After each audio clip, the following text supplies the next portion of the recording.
네, 안녕하세요. 마이크로플랜의 차태현입니다.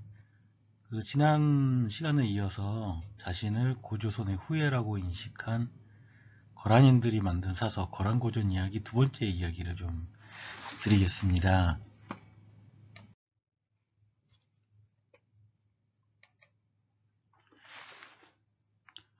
일부를 아직 못 보신 분은 댓글창에다가 일부를 링크를 해드릴 테니까 일부를 보시고 오시는 게 좀 좋을 것 같고요. 좀 귀찮으신 분들을 위해서 일부 내용 좀 제가 좀 간략하게 좀 요약을 드리겠습니다. 1906년에 심양에 주둔하고 있던 일본군 병사가 거란인들이 발해의 고대 사설을 보고 만들었다는 거란고전이라는 책을 입수를 한다는 얘기부터 이제 시작을 했죠. 그 책을 보유하고 있던 사람은 심양의 이제 라마교 사원의 주지인데, 일본군 병사가 이제 책의 필사를 간신히 이제 허락을 받고, 이 일본군 장교는 군에서 제대한 후 고향에서 이 책을 연구하여 1927년에 자신이 필사한 내용을 바탕으로 거란고전을 이제 세상에 발표하게 된다는 내용이었었죠. 책의 내용은 이제 놀랍게도 일본의 시원은 일본 열도가 아니라 대륙에서 조선족, 만주족 등 북방 기만민족과 함께 출발했다, 이런 내용이었습니다. 1927년에 책이 발표되고 나서 일본은 이제 1928년에 만주에 이제 궁벌, 장장림 암살 사건을 시발점으로 해서 본격적인 이제 만주 침략에 이제 나서게 되죠. 이게 일부의 내용이었습니다. 이 내용이 의심스러울 수밖에 없는 이유는 당시 한반도를 강점했던 일본군의 입장에서는 한일 상고사 관련해서 모든 정책이 역사적 사실인 고대 한국인이 고대 일본 왕조를 수립했다는 사실을 은폐하는 것에 모든 초점이 이제 맞춰졌기 때문입니다. 그리고 이 책이 이제 발간되고 나서 시작된 일본 제국주의의 본격적인 만주 침략, 이게 일본 제국주의의 음모일까요? 이 책은 참 궁금하죠. 뭔가 석연치 않죠. 여기서 한번 만주와 한반도를 점령한 일본군이 중요한 역사적 자료를 접하는 태도를 한번 보도록 하죠. 여러분이 잘 아시는 광개토대왕 비문을 예로 들어보겠습니다.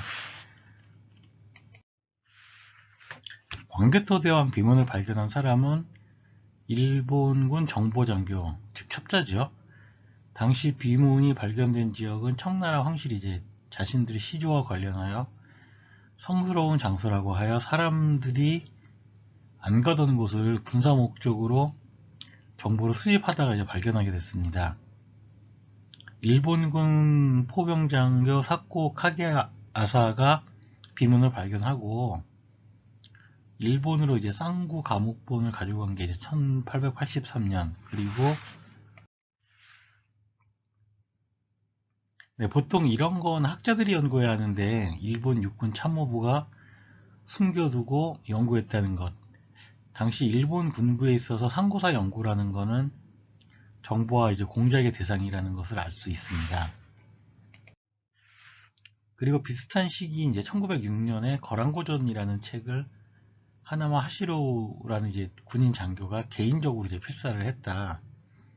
이게 가능할까요? 뭔가 이상하죠. 역시 일본 제국주의의 음모라고 봐야 하는 걸까요? 근데 단순히 일본 제국주의의 음모라고 보기에는 이 책은 어떤 면에서 100년 후에나 알 수 있는 놀라운 역사적 사실이 기록되어 있기도 합니다. 오늘 이야기 드리고자 하는 것이 그 내용인데요. 이런 기록이 있어요. 비미국의 시주감에서 찬성하면서 이렇게 기록하였다. 바다와 사막의 형상이 변하고 땅은 서쪽으로 오그라들었으며 뒤쪽 모서리는 바다가 되었고 하늘은 동쪽으로 멀어졌다. 또한 홍수와 화재를 경험한 뒤에는 서쪽의 족속들이 점차로 들어왔다. 소의 머리를 신으로 삼는 자들과 뱀의 몸을 신으로 삼는 자들이 우리의 신자에 대한 호칭을 속여 복희, 신농, 황제, 소호와 도단과 우순을 지어냈다. 문란하게 번사를 명하였고 스스로 나는 거룩하고 안녕하며 박식하다고 말하였다. 요와 수는 동족의 15이다. 혼혈족에는 하국의 우로부터 시작된 군장이 있다. 비록 그러하다 할지라도 우는 운에 지나지 않고 하국은 견에 지나지 않는다. 이 기록에서 홍수와 화재가 역사를 가르는 중요한 분기점이 되었다고 하고 있습니다. 그런데 기록된 대홍수는 실제로 있었던 사건일까요? 아니면은 인류의 모든 창세의 신화에 공통적으로 있듯이 그냥 말 그대로 신화에 불과한 걸까요? 거란고전의 하왕조는 낮은 신분의 사람으로 되어 있지만 실제 중국 사서에서는 치수를 성공시켜서 중국 최초의 왕조, 하왕조의 이제 초대 통치자가 된 사람으로 되어 있죠. 그러니까 이때 시기가 이제 대략 한 4,000년 전인데 최근에 이제 재미있는 과학적 분석 결과가 나왔습니다. 지질학자들이 4,000년 전 중국의 이제 지질학 자료들을 추적을 해본 결과 이 시기에 중국 대륙에서는 대규모 지각 변동이 원인이 되어 일어난 대홍수가 실제한다는 것을 과학적으로 밝혀냈습니다. 대홍수 발생 과정을 재구성해 보면 그 거대한 지진이 발생 후 황하 상류에 있는 협곡이 산사태로 흘러내린 토사에 막히면서 천연 댐이 형성이 되고 여기에 강물이 지속적으로 유입이 되면서 거대한 호수가 형성이 됐다. 호수 수위는 계속 올라가고 있었지만 하류에서 황하가 말라들고 있는 현상만 볼 수 있었을 뿐이었다. 약 6개월에서 9개월 후 호수가 넘치면서 천연댐도 붕괴돼 거대한 홍수가 쏟아져 내려왔다. 연구팀에 따르면 당시 110억에서 160억 리터의 강물이 이 순간에 쏟아져서 2000km 거리 안에 있는 모든 것을 휩쓸어 버렸다. 거란고전에 적힌 문장은 중국 하나라가 수립된 계기가 대홍수에 기인한다는 부분에서 중국의 홍수설화와는 일치하지만 바다나 호수가 그러니까 다른 말로 하면은 호수가 새로 생겼다는 부분은 거란고전이 더 구체적입니다. 이게 소름 끼치는 이유가 뭐냐면은 거란고전이 기록한 황당한 이야기들인 바다가 생겼다느니 지형이 변했다느니 하는 이야기가 고대 문헌이란 관점에서 보면은 뭐 이런 황당한 이야기를 기록해 뭐 이렇게 되지만은 이 문장이 이제 발표되고 나서 정확히 100년이 지난 시점에서 이 황당한 이야기들이 이제 과학적으로 이제 사실로 드러났다는 거죠. 과연 이것이 1927년에 만든 위작일까요? 아니면 최소한 무엇인가를 보고서 만든 것일까요? 근데 더 놀라운 것은 이것뿐만이 아니라는 것입니다. 이 대홍수 뒤에 나타난 서방족에 대한 묘사를 봐야 될 것 같아요.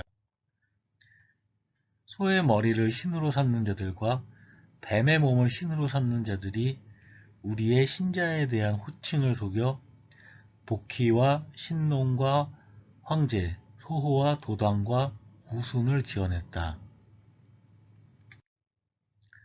소의 머리를 신으로 삼는 자들, 지질학 자료로 이제 실제했음이 드러난 대홍수가 일어난 4,000년 전에 중국 신강성 소화묘 유적에는 서양인 얼굴을 한 미이라가 나왔습니다. 이 소화묘 유적의 이제 중요한 풍습 중에 하나는 팔각형 나무 솥대 위에 소의 머리를 걸어두는 것이었습니다. 근데 이 소의 머리를 숭배하는 풍습은 그 기원이 이제 어디까지 올라갈까요?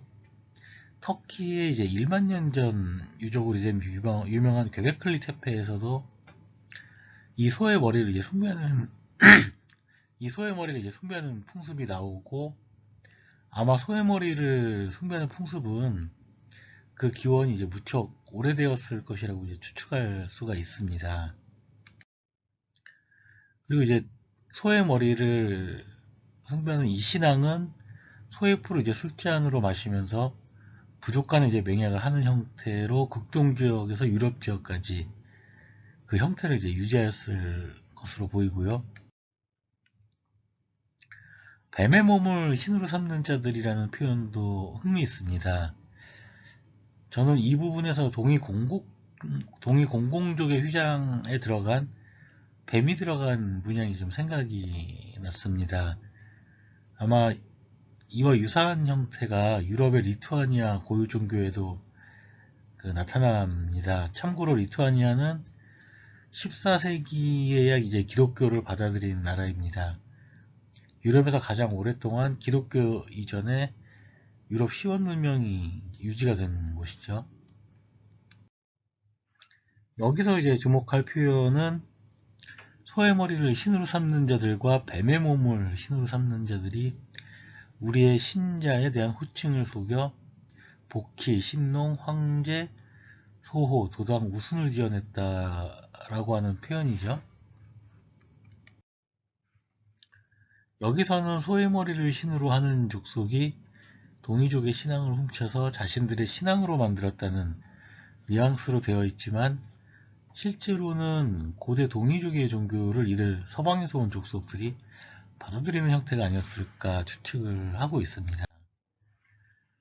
제가 채널 영상에서 좀 여러 번 강조드렸듯이 소하묘 유적에는 팔각형 나무 기둥을 세워두는 형태의 신앙이 존재합니다.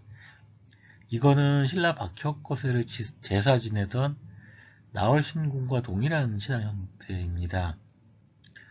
사실 생명의 에너지를 뱀으로 표현하느냐 아니면 나선형 문양으로 표현하느냐 이런 형식이 중요한 것은 아닙니다. 모두 다 고대 이제 천지인 삼수분화 사상의 표현이기 때문이죠. 현재 제 결론은 삼수분화 사상은 인류가 이제 동양하고 서양 이렇게 갈라지기 이전부터 있었을 가능성을 이제 좀 검토해봐야 된다고 이제 생각하는 중이고요.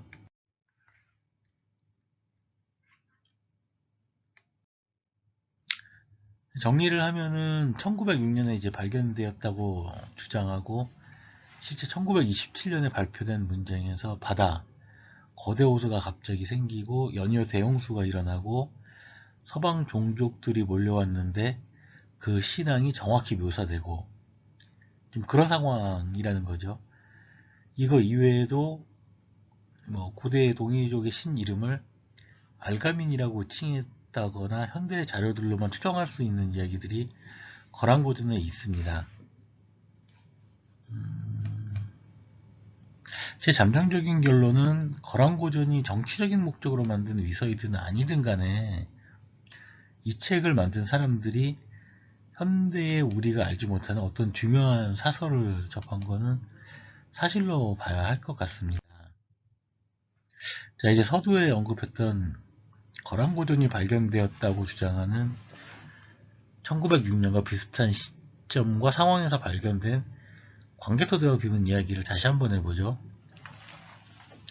광개토대왕 비문이 6년이라는 긴 세월 동안 일본 정치군인들에 의해서 비문의 정보가 은폐된 상태에서 학자들이 아닌 정치군인들이 이 비문의 연구를 주도를 했죠. 이건 일본인들이 원래 보았던 비문 내용이 세상에 공개하기 곤란한 것이었다는 것을 시사합니다. 아마 내용은 호태왕 비문 이외의 내용에서 추론할 수 있듯이 광개토 대왕의 정벌로 열도가 고구려의 통제하에 들어갔다는 내용을 시사하는 내용들이 비문에 있었을 거라고 보고 있습니다. 자세한 사항은 비욘드 히스토리 채널에서 정인보 선생님의 광개토 대왕 비문 해석편을 참고하시면 될 것 같습니다. 이 시점에서 일본 정치군인들은 두 가지 중에서 하나를 고민해야 했을 거라고 생각이 되는데요. 광개토 대왕비를 파괴를 하거나 아니면 오히려 고대외가 한반도를 점령했다는 근거자료로 이제 변조시키거나 광개토 대왕 비문 변조설은 반세기 전에 이진희 선생님에 의해서 주장된 후에 석회설 등 여러 가지 이제 주장이 되었습니다. 저는 빔은 파괴 가능성 역시 함께 살펴봐야 한다고 생각하고 있고요.